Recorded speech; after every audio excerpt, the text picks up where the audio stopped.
2020 का अमेरिकी चुनाव बहुत से लोगों की उस गलत धारणा को हमेशा हमेशा के लिए दूर करता है जो ये मानते रहे कि 2016 के राष्ट्रपति चुनाव में डोनाल्ड ट्रंप की जीत एक ऐतिहासिक दुर्घटना थी। डोनाल्ड ट्रंप को इस बार 70 मिलियन यानी 7 करोड़ से ज़्यादा वोट मिले हैं, जो अमेरिका के इतिहास में दूसरा सबसे बड़ा वोटिंग नंबर है। राष्ट्रीय स्तर पर उन्हें 47% से अधिक वोट मिले हैं और फ्लोरिडा, टेक्सास जैसे अपने पसंदीदा राज्यों समेत 24 राज्यों में उनकी जीत हुई है। अमेरिका के कुछ समूह हैं जिन पर डोनाल्ड ट्रंप की बेजोड़ पकड़ है। इन समूह की ट्रंप में गजब की आस्था है। इन लोगों ने 4 साल तक बतौर राष्ट्रपति उन्हें देखा और उनके काम करने के स्टाइल पर अपनी मोहर लगाई है। वहीं साल 2020 में उनकी राजनीतिक कमजोरियों का कोई भी विश्लेषण उनकी राजनीतिक ताकतों को स्वीकार किए बिना ही संभव नहीं है। हालांकि वे चुनाव हार गए हैं और अब उनका नाम आधुनिक युग के उन 4 राष्ट्रपतियों में शामिल हो गया है जो राष्ट्रपति पद पर होते हुए चुनाव हार गए, यानी जनता से उन्हें दूसरा मौका नहीं मिला। माना जाता है कि डोनाल्ड ट्रंप साल 2016 में राष्ट्रपति पद का चुनाव इसलिए जीते थे क्योंकि वे लीग से हटकर चलने वाले और गैर राजनीतिक पृष्ठभूमि वाले उम्मीदवार थे, जिन्होंने उन विषयों पर भी खुलकर बात की जिन पर पहले राजनीतिक तौर पर बात नहीं होती थी। लेकिन 2020 में डोनाल्ड ट्रंप राष्ट्रपति पद का चुनाव हार गए क्योंकि वे लीग से हटकर चलने वाले नेता थे, जिसने उन विषयों पर भी बड़े आक्रामक ढंग से बयान दिए जिन पर बोलने से राजनीतिक लोग बचते थे। एग्जिट पोल्स में भी यह बात सामने आई थी कि 2016 के राष्ट्रपति चुनाव में डोनाल्ड ट्रंप को वोट करने वालों में से कुछ प्रतिशत लोग उनके अति आक्रामक रवैये के कारण उनसे दूर हो गए हैं। उनके बहुत से पुराने समर्थकों ने कहा कि डोनाल्ड ट्रंप ने जिस आक्रामक तरीके से इतने सारे मानदंडों को खारिज किया वो उन्हें पसंद नहीं आया। अमेरिका उपनगरों में विशेष रूप से यह बात सच साबित हुई, जहां तो बाइडेन की उम्मीदवारी में डेमोक्रेटिक पार्टी का प्रदर्शन काफी सुधरा है।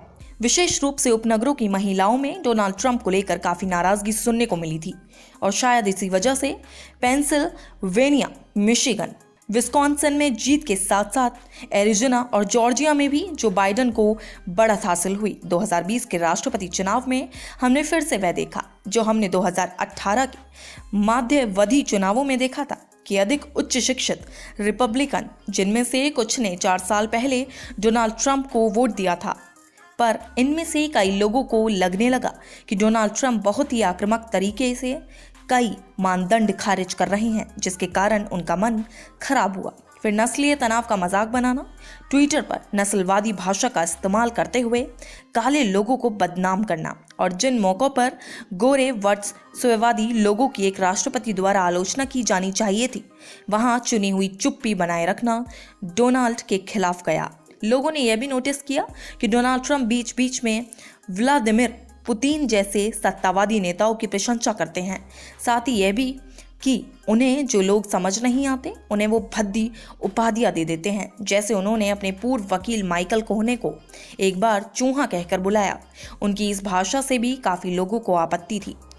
डोनाल्ड ट्रंप के कुछ आलोचक भी अब उन्हें तानाशाही का समर्थक भी कर रहे हैं क्योंकि उन्होंने चुनाव के परिणामों को स्वीकार करने से ही इनकार कर दिया। चुनाव अभियान के दौरान जब मेरी बात पिट्सबर्ग में चक हॉन्स्टन से हुई थी, जिन्होंने 2016 में ट्रंप का समर्थन किया था और अब वे जो बाइडेन के साथ हैं, तो उन्होंने कहा था कि लोग थक चुके हैं। वे बोले लोग देश में सामान्य स्थिति को फिर से देखना चाहते हैं, वो शालीनता देखना चाहते हैं, वो इस घृणा को रोकना चाहते हैं, वो देश को एकजुट देखना चाहते हैं।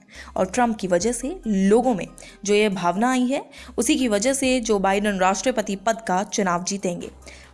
ट्रंप के लिए एक बड़ी राजनीतिक समस्या ये थी कि वे अपने मूल बेस से परे अपने समर्थन का विस्तार करने में विफल रहे और ऐसा लगता है कि उन्होंने कोशिश भी नहीं की।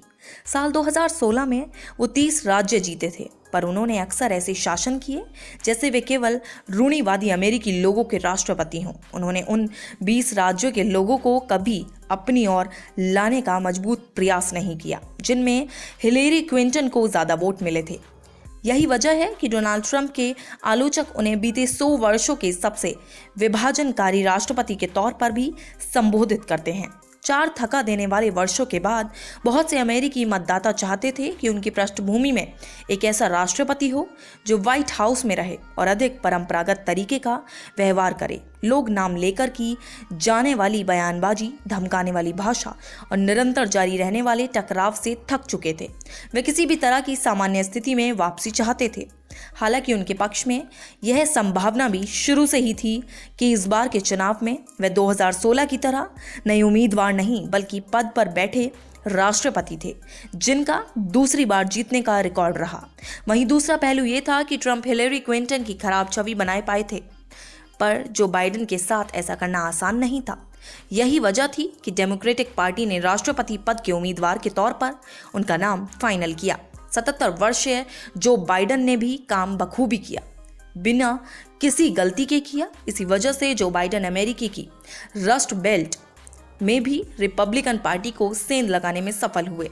पर इस सवाल का जवाब कि डोनाल्ड ट्रंप राष्ट्रपति चुनाव को क्यों हार गए, एक और दिलचस्प सवाल पर निर्भर करता है कि उन्होंने प्रेसिडेंसी को कब खोया। 2016 में ट्रंप की जीत के तुरंत बाद जिन लोगों ने कहीं ना कहीं उन्हें अमेरिका की सत्ता के खिलाफ वोट देकर जिताया, क्या उसके तुरंत बाद उनमें अपने फैसले को लेकर कोई शक पैदा हो गया?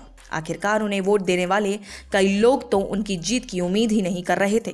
क्या ये इसलिए हुआ क्योंकि राष्ट्रपति बनने के 24 घंटे के अंदर उन्होंने अपने अमेरिकी नरसंहार वाला भाषण दिया, जिसमें बर्बाद फैक्ट्रियों का जिक्र, मजदूरों के पीछे लेफ्ट का होना और मध्य वर्गीय घरों से पैसे छीन लिए जाने की बात थी। इसके बाद उन्होंने भीड़ के साइज पर बात की और ट्विटर का इस्तेमाल जारी रखने की कसम खाई थी। उनके राष्ट्रपति के तौर पर पहले दिन ही ये साफ हो गया था कि डोनाल्ड ट्रंप राष्ट्रपति पद को बदलना चाहते हैं, ना कि राष्ट्रपति पद उनमें कोई बदलाव ला पाएगा।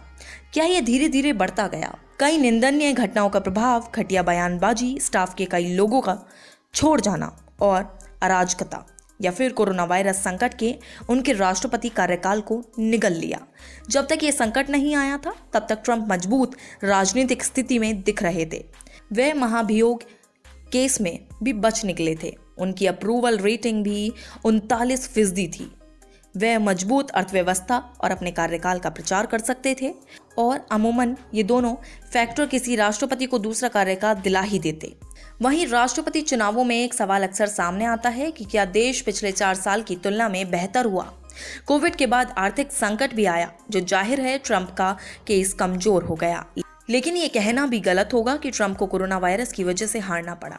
राष्ट्रपति किसी देशव्यापी संकट से अक्सर मजबूत होकर निकले थे। संकट कई बार किसी नेता में बड़प्पन ले आता है, जैसे फ्रैंकलिन रूजवेल्ट ने अमेरिका को ग्रेट डिप्रेशन कहे जाने वाले आर्थिक संकट से निकाला और उन्हें इसका राजनीतिक फायदा मिला। वहीं जॉर्ज बुश की 11 सितंबर वाले हमले पर शुरुआती प्रतिक्रिया ने उनकी लोकप्रियता बढ़ाई और उन्हें दूसरा कार्यकाल भी मिला। तो ये कहना सही नहीं होगा कि कोरोना वायरस की वजह से ट्रंप हार गए। उनके इस संकट से निपटने में नाकामी की वजह से वे हारे हैं। फिर भी ये कहना जरूरी है कि डोनाल्ड ट्रंप आखिर तक राजनीतिक तौर पर प्रासंगिक रहे, जबकि देश पिछले 100 साल में सबसे बड़ा स्वास्थ्य संकट झेल रहा था। 1930 के बाद सबसे बड़ा आर्थिक संकट और 1960 के बाद सबसे बड़ा नस्लवाद के मुद्दे पर अशांति से घिरा था। रिपब्लिकन अमेरिकी उनकी वापसी देखना चाहेंगे। आने वाले कई सालों तक रूढ़िवादी आंदोलन में वे एक मुख्य भूमिका में रहेंगे। ट्रंपवाद के खत्म होने पर अमेरिकी रूढ़िवादी पर वही प्रभाव हो सकता है जैसे रीगनवाद के खत्म होने पर हुआ। ट्रंप ध्रुवीकरण के एक पुरोधा रहेंगे और 2024 में दोबारा चुनाव लड़ सकते हैं। ये विभाजित राज्य एकदम से दोबारा एक नहीं हो जाएगा। बहुत से अमेरिकी ट्रंप को लेकर अलग अलग भावना रखते हैं, भक्ति से लेकर नफरत तक। ये जरूर है कि अमेरिका ने ऐसा राष्ट्रपति आखिरी बार नहीं देखा है।